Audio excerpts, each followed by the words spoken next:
Շնորհակալ եմ հարցի համար։ Ձեր թույլտվությամբ ես հարցին մի փոքր ընդգրկուն անդրադառնամ, քանի որ վերջին 2 օրերի ընթացքում հանրային տարբեր հարթակներում կամ հանրային տարբեր գործիչների կողմից տարբեր տիպի քննադատություններ են հնչել։ Ըստ էության, որովհետեւ ձեր հարցին սկզբից պատասխանեմ, նշեմ, որ այս միտքը նոր միտք չէ։ Նախ խորհուրդ կտամ այն գործընկերներին, ովքեր մեզ մեղադրում են հապճեպ որոշումներ ընդունելու եւ նախընտրական ինչ-որ գործողություններ կատարելու մեջ, կարդան կառավարության ծրագիրը։ Կառավարության ծրագրով մենք ստանձնել ենք պարտավորություն, որ մեր գործունեության հնգամյա հատվածում պայմանագրայինների ավելացման հաշվին կրճատելու ենք ժամկետային զինծառայություն։ Դա սևով սպիտակի վրա գրված է, կարելի է հիմա կարդալ։ Երկրորդ փաստաթուղթը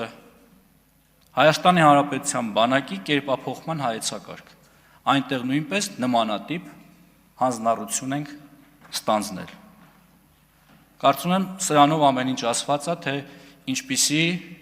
երկարաժամկետ պլանավորման արդյունք է սա։ Եվ իհարկե ամեն ինչ կախված պիտի լիներ, թե մեզ հաջողվում է արդյոք այս տարիների ընթացքում պայմանագրայինների թվաքանակը ավելացնել։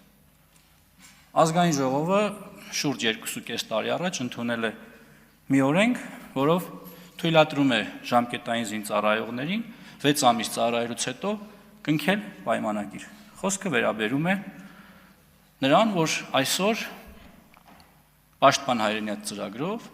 բազմաթիվ զինվորներ երկարաժամկետ իրենց կյանքը կապում են բանակի հետ։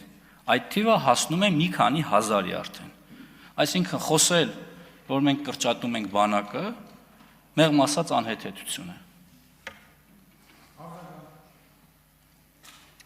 Շնորհակալ եմ։